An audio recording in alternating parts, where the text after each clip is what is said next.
You know, if we get some sunshine and some 70-degree weather, I think that corn's going to pop right up.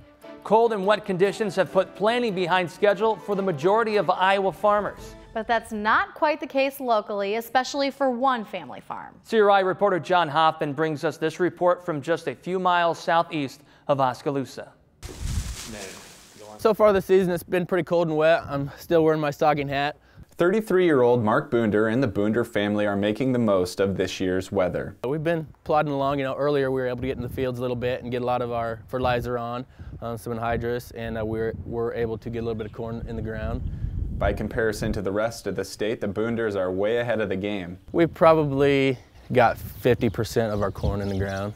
As a state, 3% of Iowa's corn acreage has been planted, compared to 61% at this time last year, and the 5-year average of 28% corn planted. The Boonders are taking a risk by planting in the cool, wet conditions, but worst case scenario, we'll cultivate it, till it up, and plant it again. It's never as much fun to plant it the second time, but hey, that's what we got to do. That's what it's going to take. That's what we're gonna do. So why even risk planting so early? Well, last year's corn supply is already running out, driving up prices. So the first corn coming out of the field this fall will make more money per bushel.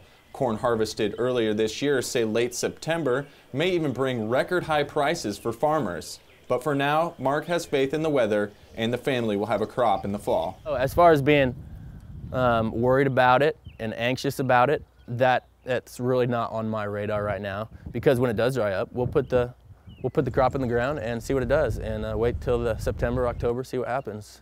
For CRI Weekly News, I'm John Hoffman. The Boonder family hopes to finish planting corn in the next few weeks and finish planting soybeans come the end of May. Of course, that's weather depending. If an Iowa farmer needs to replant seed, it typically costs more, but how much depends on their individual agreement with their seed dealer. Currently, corn is at $7.10 a bushel, up $3.71, almost doubled from this time last year. Soybeans cost $13.20 a bushel, up $3.80 from this time last year.